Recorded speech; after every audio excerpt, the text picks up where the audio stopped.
Okay, sir. So using spherical coordinate,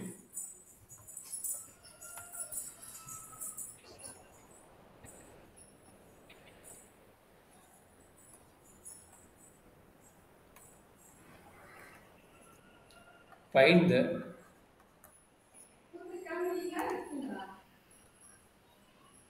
volume of the region, volume of the region above the cone. அவனே சொல்லிட்டான் above the cone. இங்க cone கொடுக்கலன்னா அவன் equation வச்சு நம்ம cone தெரிஞ்சுக்கணும். இங்க கொடுத்துட்டான் above the cone z squared equal to x squared plus y squared. So இதே ஈக்குவேஷன் கோனுக்கு என்ன சொல்லுவாங்க? z equal to root of x square plus y square கேட்டாலும் ரெண்டு ஒன்று தான், ரெண்டுமே சேம் தான். சரிங்களா? ரெண்டுமே சேம் தான், அது ஒரு பிரச்சனை கிடையாது, ஆல்ரெடி சொல்லியாச்சு. சரிங்களா? ஸ்கொயர் பண்ணினா இது ரெண்டு ஈக்குவலாக வரும். கரெக்டாப்பா? Yes, sir. And inside the sphere, and inside the sphere x square plus y square plus z square equal to 2az comma a greater than 0, a greater than 0. See the question. Using spherical coordinate, find volume of the region. இங்க ஒரு word கொடுத்துட்டானா சொன்னால எப்படி நீங்க வந்து range define பண்ணுவீங்க அப்படின்னு சொல்லி கேட்கக்கூடிய கொஸ்டினுக்கு ரீஜியன் எங்க சொல்லிட்டோம்? எபோ த ரீஜன் சொல்லிட்டோம். ஓகே, அப்ப இதை வச்சுதான் நம்ம பார்க்க போறோம். சரிங்களா? எபோ த ரீஜன். அப்ப நம்ம வேரியஸ், நம்ம சொன்ன வேரியஸ் கான்செப்ட் அந்த மாதிரி வராது, நம்ம பார்க்க போறோம். வேரி வந்து டீட்டாவோட வேல்யூ பையோட வேல்யூ எப்படி வருதோ நம்ம அதை செக் பண்ணி பார்க்க போறோம். சரிங்களாமா? Okay, sir. சரி, இப்போ ஒவ்வொன்றுக்கு நம்ம பவுண்ட போகிறோம். இப்போ இன்சைடுனால பவுண்டட் எது? Inside the ஸ்பியருங்கிறாங்க. அப்போ கோன் வந்து இன்சைடு இருக்குது. அப்போ நம்மளுக்கு பவுண்டட் எங்கே இருக்கும்? நம்மளுக்கு பவுண்டட் வந்து இந்த ஸ்பியரில் தான் இருக்கும். சரிங்களா? பவுண்டட் எங்கே இருக்கும்? இந்த ஸ்பியர் தான் இருக்கும் போது. அப்போ கொஞ்சம் கேர்ஃபுல்லாக பார்த்துங்க. ஏன்னா பவுண்டட்னு தெரியுமா, எது வந்து க்ளோஸ்டு கர்வாக இருக்குதோ அதுதான் பவுண்டடாக இருக்கும் போது. அப்போ அவனே சொல்லிட்டான் இந்த கோன் வந்து இன்சைடு தான் சொல்லிக்கிறான். அப்போ நம்மளுக்கு பவுண்டட் ரீஜன் எங்கே இருக்கும்? ஸ்பியரும் அண்டு கோனுக்கு இன்டர்செக்ட் ஆகிறதுல பார்த்தீங்கன்னா நம்ம அப்பர் பவுண்ட் பார்த்தீங்கன்னா ஸ்பியரில் தான் இருக்கும். நம்ம இப்போ டயக்ராம் போட்டு பார்க்குறோம், அந்த டயக்ராம் வந்து உனக்கு கிளியராக புரியும். சரி, இப்போ ஒவ்வொரு ஈக்குவேஷனாக வச்சு ரன் பண்ணி காட்டுறேன், கொஞ்சம் கேர்ஃபுல்லாக பாருங்க. கிட்டத்தட்ட 20 to 25 மினிட்ஸ் ஆகும், பொறுமையாக கவனிங்க. சரிங்களா? ஸோ ஓகே, சொல்லி Okay, sir. ஃபர்ஸ்ட் வால்யூம் கேட்டோம்னா வால்யூமுக்கோட ஃபார்ம் எழுதிங்க. Triple integral S over dv R இதே ரிசல்ட் என்ன சொன்னேன்? டிஎக்ஸ் டிஒய் டிஇஜெட் இந்த கரஸ்பாண்டிங் ரீஜன் எழுதணும். அதை நம்ம என்ன ஃபைண்ட் அவுட் பண்ண போகிறோம். சரி, கிவன் தட் என்ன சொல்லிக்கணும்? ஸ்பெரிக்கல் கோஆர்டினேட் சொல்லிட்டோம். ஸ்பெரிக்கல் கோஆர்டினேட் சொல்லிட்டா நம்ம கோஆர்டினேட் எடுத்துக்கலாம், அது தப்பில்லை. கோஆர்டினேட் எடுத்துக்கோங்க. அதுக்கப்புறம் நம்ம கிவன் தட் வேல்யூஸ் வச்சு நம்ம போட போகிறோம். ஸ்பெரிக்கல் கோஆர்டினேட் என்ன கிடைக்கும்? X equal to r sine phi cos theta, sine phi cos theta. Y equal to r sine phi sin theta and z equal to r sin pi. Okay, அதே மாதிரி Jacobian apply பண்ணும்போது dx dy dz equal to r square sin pi dr d pi d theta. இதெல்லாம் normal spherical கோஆர்டினேட்னாவே நம்மளுக்கு தெரியும். அதனால we know that இது we know that spherical coordinate. இது வரைக்கும் ஓகே. Okay, sir. இது வரைக்கும் கிவன் தட் இப்போ தான் வரீங்க. கிவன் தட் என்ன சொல்லிக்கிறாங்க? கிவன் தட் பார்த்தீங்கன்னா நம்ம கொடுத்தது பார்த்தீங்கன்னா ஸ்பியர் ஈக்குவேஷன் கொடுத்துக்கிறாங்க. என்ன sphere equation? X square plus y square plus z square equal to a square கொடுத்துருந்தா பரவாயில்ல, அவன் கொடுத்தது வந்து 2az கொடுத்துக்கிறான். இப்போ என்ன பிரச்சனைனா, நம்ம இந்த மாதிரி கொடுத்துட்டா நம்ம சென்டர் பாயிண்ட்டும் கண்டுபிடிக்கணும் அண்ட் ரேடியஸும் கண்டுபிடிக்கணும். சப்போஸ் இந்த மாதிரி கொடுத்தோம்னா நம்ம See, சென்டர் பாயிண்ட் தெரியும், x square plus y square plus z square equal to a square கொடுத்தோம்னா இது த்ரூ ஆரிஜின் ரேடியஸ் வந்து ஏன்னு தெரியும். பட் இந்த மாதிரி கொடுத்தோம்னா நம்ம என்ன பண்ண போனோம்? இது இந்த பக்கம் கொண்டு வந்து சிம்பிளி பண்ணி கம்ப்ளீட்டிங் ஸ்கொயர் கண்டுபிடிச்சு அதை வந்து சிம்பிளிஃபை பண்ணி போடணும். சரியாமா? okay, sir. அப்போ சொல்லுங்க பார்க்கலாம் என்ன நடக்குது? X square plus y square. Sir, அது நம்மளுக்கு ஜெனரல் ஈக்குவேஷன்ல x square plus y square plus x square is equal to a ஸ்கொயர்னு தெரியுமா சார்? அது தெரியும். பட் என்ன ஆச்சு? அது வச்சு நான் a square is equal to 2az எழுதிக்கலாமா சார்? அப்படி 2az எழுதிட்டாலும் இஜெட்ங்கிறது வேரியபிள், எப்படி ரேடியஸ் கிடைக்கும்? வேரியபிள் இருந்தா ரேடியஸ் எழுத முடியாதுல்ல. சென்டர் பாயிண்ட் ஓ மாறும். Sorry sir. நான் z a is equal to நான் a is equal to 2z ஒன்று எழுதினேன். அது தப்பு. இஜெட்னு வரக்கூடாதுல்ல. இஜெட்ங்கிறது வேரியபிள்ப்பா. நம்ம சார். எப்படி ரேடியஸ் எப்ப கான்ஸ்டன்டா தான் இருக்கும். நம்மளுக்கு அனதர் ஃபார்மேட் என்ன ஓகே சர்க்கிள். சார். இப்ப நம்ம சர்க்கிள் வச்சு சொல்லி கொடுக்குறேன். சர்க்கிளோட ஜெனரல் ஃபார்மேட் பார்த்தீங்கன்னா x² + y² = r². இது circle through origin. Okay sir. அதே இது பாருங்க, x - a whole square plus y - b whole square equal to r² என்ன சொன்னேன்? சர்க்கிளுக்கு வந்து சென்டர் பாயிண்ட் மாறும். இங்கிருந்து ரேடியஸ் வச்சு இப்படி ட்ரா பண்ணணும்னு சொன்னதா இல்லையா? நான் இருக்குதா? சர்க்கிள் ஒரு எஸ் ஷேப் எஸ். அந்த கான்செப்ட் இங்க அப்ளை பண்ணலாம். நான் 2D சொல்லிக்கிட்டு 3Dக்கு வந்து அதே கேஸ் தான். பட் 3 வேரியபிள் வருது. அப்ப இப்படி டைரக்டா கொடுப்பானா கொடுக்க மாட்டான். இதுக்கு வந்து நம்ம என்ன பண்ண போறோம்? Completing square of method apply பண்ணணும் ஒரு ப்ராப்ளம் நான் சொல்லி காட்டுகிறேன். அதே மாதிரி இந்த இடத்துக்கு நம்ம என்ன பண்ண போறோம்? கம்ப்ளீட்டிங் ஸ்கொயர் மெத்தட் அப்ளை பண்ண போறோம். கம்ப்ளீட்டிங் ஸ்கொயர் ஆல்ரெடி ஒரு ப்ராப்ளம் போட்டுருக்கிறோம். பட் ரிவைஸ் பண்ணிக்கோ. இப்போ நான் சொல்லும்போது x² + y² பிளஸ் இந்த டேர்முக்கு கம்ப்ளீட் ஸ்கொயர் தெரியுமில்ல? கம்ப்ளீட் ஸ்கொயர் எப்படி பண்ண போறோம்? ரெண்டுக்கு நடுவுல மைனஸ் சைன் இருக்குது. அப்ப என்ன பண்ண போறோம்? a - b whole square formula apply பண்ண போறோம். a² - 2ab plus b². இப்போ நம்மளுக்கு என்ன இருக்குது? ஸ்கொயர் டேர்ம் ஒன்று தான் இருக்குது. அப்போ a² என்ன தெரிஞ்சது? a² என்னது? z² minus 2ab 2 into a ஓட value z into b value என்ன? இங்க a தான். b வேல்யூ என்ன? இங்க a தான். அப்ப b போட்டுங்க. அப்ப என்ன மிஸ் ஆகுது? b² மிஸ் ஆகுது. நல்லா பாத்துங்க, b² மிஸ் ஆகுது. அப்ப இதுதான் நமக்கு b. அதை என்ன பண்ண போறீங்க? add and subtract பண்ணுவீங்க. கரெக்ட்டுங்களா? ரைட் சைடு வந்து 0 இருக்கு, 1 இருக்குது. Equal to 0. ஏன்னா இந்த டைம் இங்க வந்துரும். இந்த டைம் இங்க வந்து இது ரைட் சைடு வந்து 0 தான் இருக்கும். சரியாப்பா? Okay sir. இந்த ஸ்டெப் ஏதாச்சும் புரியுதா? இல்ல டவுட் இருக்குது? ஆல்ரெடி நீங்க லோயர் கிளாஸ் போட்டதா இது டவுட் இருக்காதுன்னு நினைக்கிறேன். இல்ல படிச்சிருக்கு. படிச்சிருக்கீங்க. ஆமா. இது வந்து இது வரைக்கும். இது என்ன கிடைக்கும்? z இப்போ minus a whole square minus a² இங்க வந்தா plus a². Minus okay okay sir. இந்த சைடு வந்து plus a². இப்போ சொல்லுப்பா. இப்போ நீ சர்க்கிள் போட்டே அதே ஐடியா தான். இது சென்டர் பாயிண்ட் என்ன? சென்டர் பாயிண்ட் பார்த்தீங்கன்னா 0, 0, a அண்ட் ரேடியஸ் என்ன? a. அப்போ உங்களுக்கு தெரியுது ஒரு ஸ்பியருக்கு சென்டர் பாயிண்ட் என்ன? 0, 0, aன்னு வருது அண்ட் ரேடியஸ் வந்து aன்னு வருது. கரெக்டா கண்ணு? அப்போ நம்ம ட்ரா பண்ணிக்கலாமா? இப்போ ட்ரா பண்ணுங்க. டயக்ராமோட போடுங்க. அப்போ கொஞ்சம் கிளியரா இருக்கும். இன்னும் கொஞ்சம் டிஃபிகல்ட்டா இருக்கும். டயக்ராமோட போடுங்க. 3D டயக்ராமு கொஞ்சம் பர்பனிக்கலா போடுங்க. நான் இங்கே டிஜிட்டல் போடனாலும் கொஞ்சம் இதாக தான் வரும். நீங்கள் கொஞ்சம் நார்மலாக நேராக போட்டுக்கோங்க.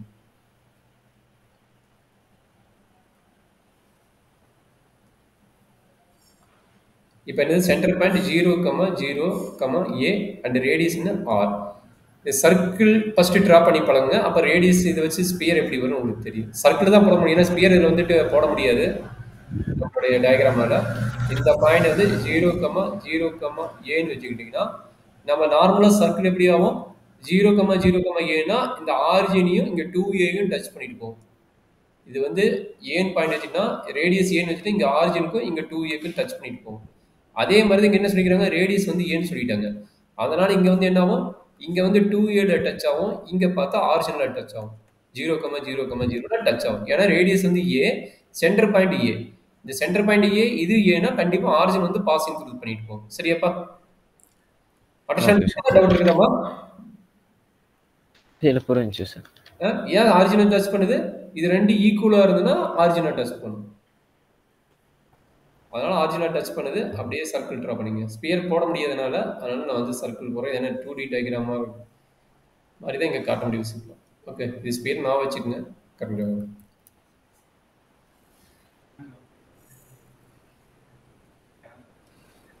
ஓகே. இதான் வந்து நம்மளுடைய கொஸ்டினுக்கு உண்டான டயக்ராம். ஃபர்ஸ்ட் பார்ட் முடிச்சுக்கிறேன். அப்போ இதுதான் பவுண்டட் சொல்லிக்கிறாங்க. அப்போ இதுக்குள்ள தான் நம்மளுக்குள்ள ரீஜன் இருக்க போகுது. அந்த ரீஜன் என்னவா இருக்குங்கிறாங்க? அந்த ரீஜன் வந்து கோன் வந்து நம்மளுக்கு கட் பண்ற இதா சொல்லிக்கிறாங்க. கோன் என்ன சொல்லிக்கிறாங்க? Bounded above region is bounded above with the cone z² equal to x² + y². எவோன்னு சொல்லிக்கிறாங்க. கோன் என்னது? ரீஜியன் எவோன்னு சொல்லிக்கிறாங்க. அதனால நம்ம கோன் வந்து எங்க ட்ரா பண்ண வரோம்? எவோ த ரீஜன் z ஆக்சிஸை பார்த்த மாதிரி ட்ரா பண்ண வரோம். அப்போ கோன் எப்படி வருதுன்னு பார்த்துக்குங்க.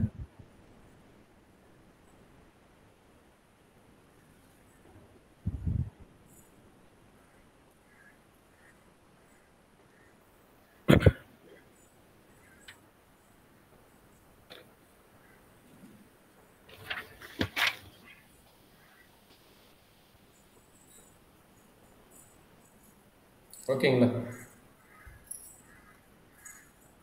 அண்டர்ஸ்டாண்ட் பண்ண முடியுதா கண்ணு? S sir.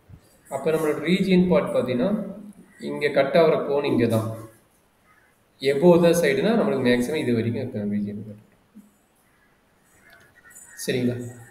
அப்போ டி ஓகே இதுலேருந்து ஒரு பேரல் லைன் இங்கேருந்து எடுத்துக்கிறீங்க. அப்போ நம்மளுக்கு இது ரீஜன் தெரியும், பார்க்கலாம். இதுலேருந்து நம்ம ரீஜன் கண்டுபிடிக்க போகிறோம். சரி, இதுதான் மெயின் டயக்ராம். இது வரைக்கும் ஏதாச்சும் டவுட் இருக்குதா கண்ணு? டவுட் இருக்காதுன்னு நினைக்கிறேன். இல்லை. இப்போ அடுத்த ஒர்க் என்ன பண்ண போகிறோன்னா எக்ஸ் ஒய் இஜெட்டோட வேல்யூவில் கோனிலையும் கோனோட equation z squared equal to அவன் கொடுத்தது வந்து x squared plus y squared கொடுத்துருக்காங்க. அடுத்தது ஸ்பியரோட equation x squared plus y squared plus z squared equal to 2AZ கொடுத்துக்கிறாங்க. நம்ம ஆல்ரெடி ஸ்பெரிக்கல் கோஆர்டினேட்ல நம்ம என்ன எடுத்துக்கிறோம்? எக்ஸ் ஈக்குவல் டு என்ன எடுத்துக்கிறோம்? ஆர் தானே? R sin phi cos theta. Okay, r sin phi cos theta, y equal to r sin phi sin theta, z equal to z is equal to r cos phi. சிஸ்டிங் apply பண்றாங்க. இங்க apply பண்ணி பாருங்க என்ன நடக்குது. z square என்ன நடக்கும்? r square cos square phi equal to x square r square sin square r square sin square phi. So r square மட்டும் தான சார் வரும். x square plus y square. இங்க இருக்குது ரெண்டு டேர்ம் இருக்கு. r square இங்க இருக்குது. இது மூணு டேர்ம் இருக்குது. வேணா அப்ளை பண்ணி பாரு. cos square plus sin square theta 1 ஆயிரும். இது ரெண்டு காமன் டேர்ம் காமனா எடுத்துருவீங்க. அண்டர்ஸ்டாண்ட் பண்ணும்போது அப்ளை பண்ணி காட்ட வேணுமா? So r square இல்ல எழுதிடுறேன் sir. r square sin square phi cos square theta plus r square sin squared phi sin square theta. அப்ப ரெண்டுக்கு காமனா இருக்குறா r squared sin squared phi காமனா இருக்குறாங்க. cos square theta plus sin square theta என்ன கிடைக்கும்? 1 ன்னு கிடைக்கும். கரெக்ட்டுங்களா? ஓகே. அப்ப என்னாச்சு? r squared cos squared phi equal to r squared sin squared phi. கரெக்ட்டா கண்ணு? அப்ப ரெண்டு பக்கம் என்னது? r r கட் ஆயிடும். அப்ப என்னாச்சு? இதுக்கு சிம்பிளிஃபை பண்ண என்ன கிடைக்கும்? tan squared phi equal to என்ன தெரியுது? 1 ன்னு தெரியுது. பட் அவன் ரீஜன் என்ன சொல்லிக்கிறான்? அவன் ரீஜன் பார்த்தா above the regions இருக்கான். above the region போது tan phi equal to என்ன எடுக்கணும்? +1 தான் எடுக்க போறீங்க, -1 எடுக்க மாட்டீங்க. அவன் above the region சொல்றா +or -1 எடுக்கணும். அவன் above the region சொல்லிக்கிறானா நம்ம -1 எடுக்காம +1 தான் எடுக்க போறோம். அப்ப பையோட ரேஞ்ச் என்ன? π/4. பையோட ரேஞ்ச் என்ன? π/4. அண்டர்ஸ்டாண்ட் பண்ண முடியாது. பை எப்படி கண்டுபிடிச்சுன்னு தெரியுதா? ஏன்னா as per ரூல் படி என்ன பையோட ரேஞ்ச் வந்து 0 to π ன்னு பார்த்திருப்போம். பட் இந்த கேஜுக்கு என்ன வந்திருக்குது? π/4 ன்னு வந்திருக்குது. சரியாப்பா? அப்ப பையோட ரேஞ்ச் உங்களுக்கு தெரியுது 0 to π/4 நமக்கு கிடைச்சிருக்குது. கரெக்ட்டுங்களா? Okay sir. டவுட் இருக்குதா கண்ணு? ஏன் 0 எடுத்தேன்? இல்ல. எபோ ஆக்சிஸ் தானே. அப்ப இந்த டயகிராமுக்கு எபோ தான். அப்ப இங்க வந்து பையோட வேல்யூ π/4னா நமக்கு எபோ த சிலிண்டர். அப்ப இங்க ஆரிஜின் என்ன 0 தான். அப்ப 0 to π/4 தான் கிடைக்கும். சரியா கண்ணு? Okay sir. சரி, இது எதை வச்சு கண்டுபிடிச்சா? கோணை வச்சு கண்டுபிடிச்சேன். எப்படியே கோணை வச்சு பை கண்டுபிடிச்சாச்சு. இப்போ என்ன பண்ண போறேன்னா ஆரோட ரேஞ்ச் கண்டுபிடிக்க போறேன். இப்போ சிலிண்டர் இது என்னது? சிலிண்டர் இது வந்து ஸ்பியர் நினைக்கிறேன். இது ஸ்பியர் வச்சு நான் வந்து கண்டுபிடிக்கிறேன். சரிங்களா? எக்ஸ் ஒய் இஜெட்டோட வேல்யூ ஸ்பியருக்கு அப்ளை பண்ணுங்க. ஸ்பியர் ஈக்குவேஷன் தான். அப்போ என்னாச்சு? X squared plus y squared plus z squared equal to 2AZ. Okay, 2AZ. Okay. அப்ப என்ன ரைட் சைடு வந்து என்ன தெரியும்? r ஸ்கொயர் தெரியும். கரெக்ட்டுங்களா? ரைட் சைடு ஆல்ரெடி நம்ம கம்ப்ளீட் பண்ணிக்கிறோம் சொல்லிட்டேன். ஏன்னா இது 3D ல வந்து 3 டேர்ம் கம்பைன் ஆனா தான் r ஸ்கொயர் கிடைக்கும். 2D ல 2 டேர்ம் கம்பைன் ஆனா r ஸ்கொயர் கிடைக்கும். இது 3D னால 3 டேர்ம் கம்பைன் ஆனா r ஸ்கொயர் கிடைக்கும். r is equal to root of 2AZ. அவசரப்படாத. z ஓட வேல்யூ அப்ளை பண்ணு. z ஓட வேல்யூ என்ன? 2AR cos phi. z is equal to cos phi. Z is equal to yes sir. 2AR cos phi. அப்ப r squared minus 2AR cos phi equal to 0. அப்ப r common எடுங்க. r common எடுத்தா என்ன கிடைக்கும்? r minus 2a r minus 2a cos phi is equal to 0. இப்போ என்னாச்சு? r is equal to 0, r is equal to 2a cos phi. அவ்வளோதான் தம்பி. அப்போ 0 to 2a cos phi. அப்போ ஆரோட ரேஞ்ச் ஓகே. வந்து 0 to 2a cos phi. Theta வந்து என்ன ஆகுது? சரி சார். தீட்டா பார்த்தீங்கன்னா 2D டயக்ராமு. அப்போ இந்த ஸ்பியர் வந்து ஓவரால் ஸ்பியரா தான் கன்வெர்ட் ஆகும். சரிங்களா? இந்த ஸ்பியர் வந்து ஃபுல்லா தான் கவர் 0 ஆகும். to 2 pi. 2 பை தான். Okay 0 sir. to 2 பை தான். சரிங்களா? அவ்வளோதான் கண்ணு. இப்ப தீட்டா நம்ம ரீஜியன் வந்து கண்டுபிடிக்க 0 to ரேஞ்ச் கண்டுபிடிக்க தெரிஞ்சிட்டீங்களா? ரேஞ்ச் கண்டுபிடிக்க தெரிஞ்சுட்டா போதும் நம்மளுக்கு சார். Easy problem. அதுக்கு மேல நம்ம இன்டெகிரல் தெரிஞ்சதுன்னா ஈஸியா முடிச்சிடலாம். அப்போ வால்யூம் ஈக்குவல் எழுதுங்க. டபுள் இன்டெகிரல் ட்ரிபிள் இன்டெகிரல் ஆயிரும். இங்க என்ன கிடைக்கும்? r square sin phi dr t phi t theta. இங்க ஃபங்க்ஷன் எது இருக்குதா? ஃபங்க்ஷன் எது இல்லைன்னு நினைக்கிறேன். அப்ப லிமிட் என்ன? ஆரோட லிமிட். ஆரோட லிமிட் தான் மட்டும் 0 to 2a. சார் சொல்லுப்பா. சொல்லு. சார் கேட் டூல இந்த மாதிரி ஒரு சம் வந்துச்சு. நான் டயக்ராம் வரையல. அது கம்பல்சரி வரையணுமா சார்? டயக்ராம் வந்து உனக்கு ரீஜியன் தெரிந்தா கூட உங்களுக்கு ரீஜியன் தெரியும். தட் மீன்ஸ் நம்மளுக்கு இது ட்ரா பண்ணும்போது ஓரளவுக்கு ஒரு ஐடியா தெரியும். மேக்ஸிமம் டயக்ராம் போட மாட்டாங்கன்னு சொல்லுவாங்க. பட் நம்ம டயக்ராம் போட்டு எழுதுனா இன்னும் கொஞ்சம் கிளாரிட்டி நம்மளுக்கு கிடைக்கும்.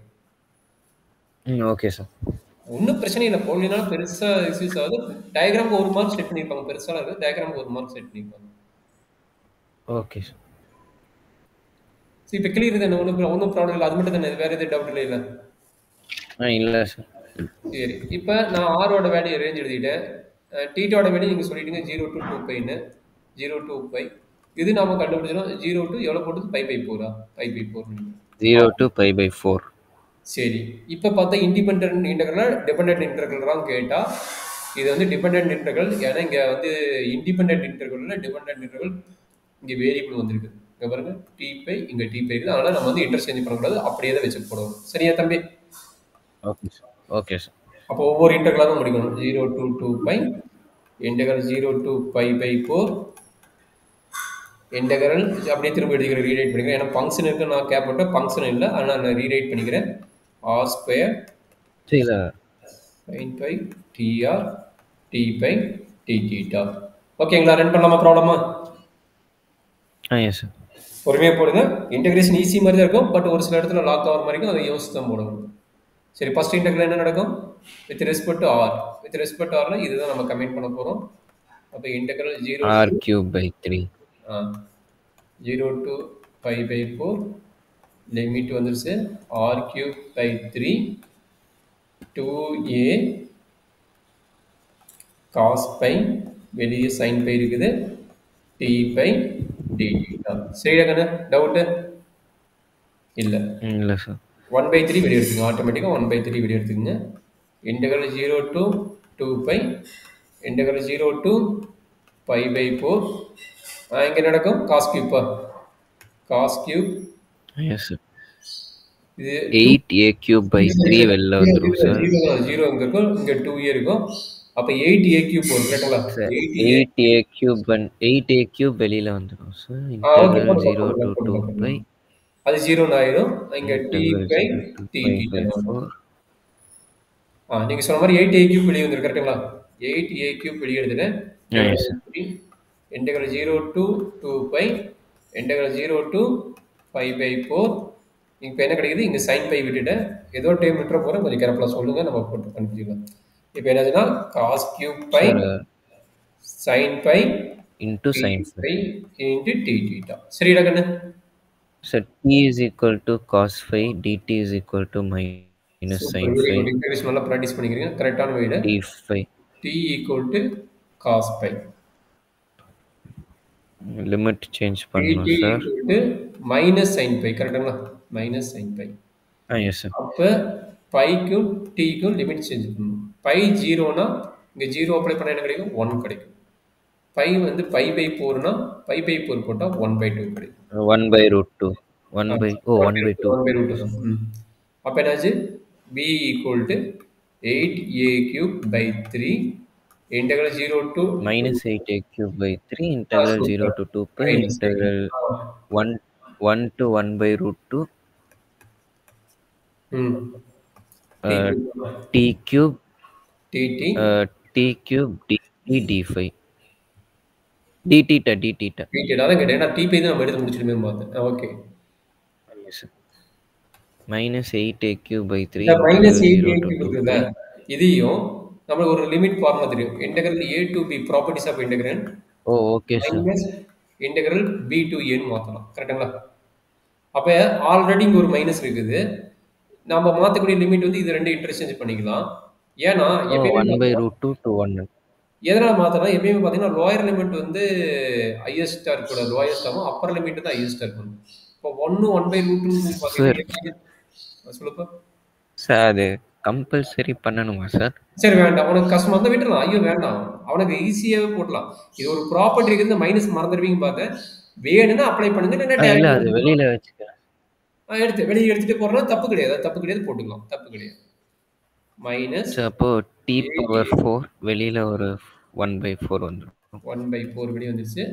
இன்டெக்ரல் 0 to அது 2 12 pi வந்துச்சு. integral 0 to pi t power 4 4 1 to 1/√2 1/√2 t theta t theta. t theta. Correct. So minus 8a இவன் cube இவன் கட் by ஆயிடும். 12. இவன் கட் ஆனா minus 2a Oh, cube yes by sir. 3 integral 0 to 2 pi சொல்ற கண்ணு 1 minus 1/√2 2 into 2 4 கரெக்ட்டுங்களா? So root 2 into root 2 into 2 sir. ஆமா இங்க அப்போ 4 இங்க 4 1/4 1/4 மைனஸ் 1/4 1 minus 1 நான் மாத்திட்டேன். 1 t theta. into t theta. So minus 2a cube by 3 integral 0 minus to 2 2a pi cube by 3 இதை simplify பண்ணா என்ன கிடைக்கும்? 4 by minus 3/4 minus 3/4. So integral plus 0 to வெளியில வந்துரும் 0v by 3/4 d theta. இவனும் இவனும் cut பண்ண என்ன So அப்போ கிடைக்கும்? a cube by 2ன்னு வெளியில வரும் sir. integral 0 to 2 pi d theta. So a cube by 2 into 2 pi. Sir அப்போ pi a cube volume. அவ்வளவுதான். pi a cube cubic அவ்வளவுதான் units. அவ்வளவுதான். pi a cube equal to pi Okay, a sir. cube cubic unit. Yes sir. So அவ்வளோதான். இப்போ என்ன கஷ்டம் இதில் என்ன டிஃபிகல்ட்டாக நீங்கள் பில்ட் பண்ணுறீங்களா? கரெக்டாக சொன்ன மாதிரி 20 மினிட்ஸ் இல்ல ஆயிடும். சார்.